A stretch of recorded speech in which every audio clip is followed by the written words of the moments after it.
All right, let's talk about U.S. Treasuries. You've probably heard about them, maybe even thought, hey, I should look into those. But actually figuring out how to buy one can feel, well, a little complicated. So today, we're going to change that. We are going to lay out a simple blueprint to help you make your first purchase and do it with confidence. Let's dive in. We're starting with this question because, let's be honest, it's the one everyone has. It's that moment where you know why you want something safe like a treasury, but the how feels like you're trying to solve a puzzle. If you've ever felt that way, trust me, you are not alone. So here's our game plan. We're going to start by tackling that initial confusion. Then we'll look at the two main ways you can buy treasuries. We'll get into the old school government route and the more modern brokerage route. After that, I've got some pro tips that apply no matter which way you go. And finally, we'll tie it all together and see why this stuff is so important for building a solid financial foundation. Okay, so let's just acknowledge that feeling of being a bit lost right at the start. It's totally normal.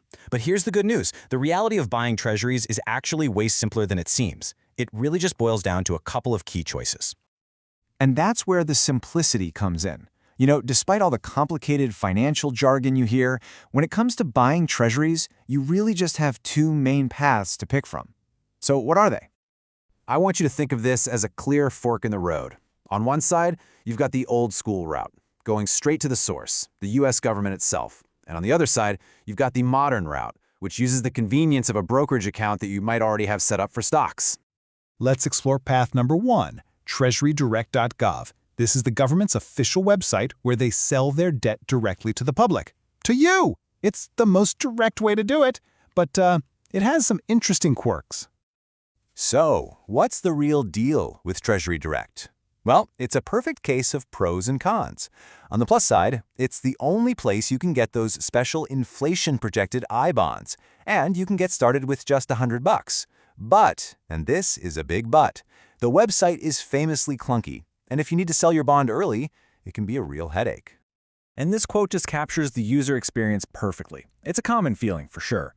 While the site is totally secure and it does what it's supposed to do, it's not exactly a sleek, modern app. It really is a bit of a time capsule. Okay, so that brings us to path number 2, which for a lot of people is a much smoother journey. If you already have an account with a brokerage, think Charles Schwab, Fidelity, Vanguard, you can buy treasuries right there, usually in just a couple of clicks.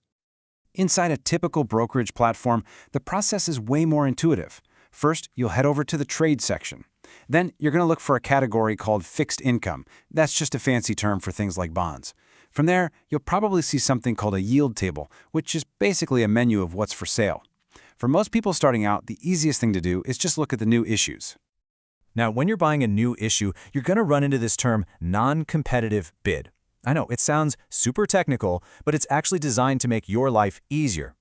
All it means is that you're not trying to guess a price. You're just saying, hey, I'll take whatever the final interest rate is that gets set at the auction. It ensures you get a fair market rate, just like the big guys. All right, so whether you go old school or modern, there are a few key details, pro tips if you will, that can make a really big difference. Let's cover those right now. So let's imagine you see a treasury offering a 5% yield. That number looks pretty good on its own, right? But its real power, its true value, only shows up after you think about taxes. And this, right here, is where treasuries have a hidden superpower. And this chart shows that superpower in action. It's what we call the state tax shield. See, the interest you earn from U.S. Treasuries is completely exempt from state and local taxes. So if you live in a state with high income tax, that 5% from a treasury actually puts more money in your pocket than 5% from a regular old savings account, where the state's going to take its cut. Here's another bit of jargon you should know, the CUSIP number. The absolute best way to think about this is like a social security number, but for a bond. It's a unique code that makes sure you are buying the exact bond you want to buy. It's just a great way to double-check everything. And finally, let's quickly talk about time. You'll see terms like T-bills and T-bonds thrown around. It's simple. T-bills are short-term. Think of them as a place to park your cash for a year or less. T-bonds, on the other hand, are for the long haul, locking in a rate for 20, even 30 years. Which one you choose really just depends on your goals. Are you saving for a vacation next year or for retirement way down the road? So why are we going through all this? Why does it matter? Because when you understand how to buy treasuries, you get direct access to one of the most important building blocks for a truly stable financial portfolio. You know, this quote just says it all. In a world full of really complex, sometimes volatile investments, U.S. Treasuries represent safety and stability. They're considered the bedrock, the foundation that a strong portfolio is built on. Simple as that. And that brings it all back to you. Are you going to take the old school route to get access to those I-bonds? Or does the convenience of the modern brokerage route make more sense for you? There's no single right answer, of course, but now you have the blueprint. The only question left is, what will you build with it?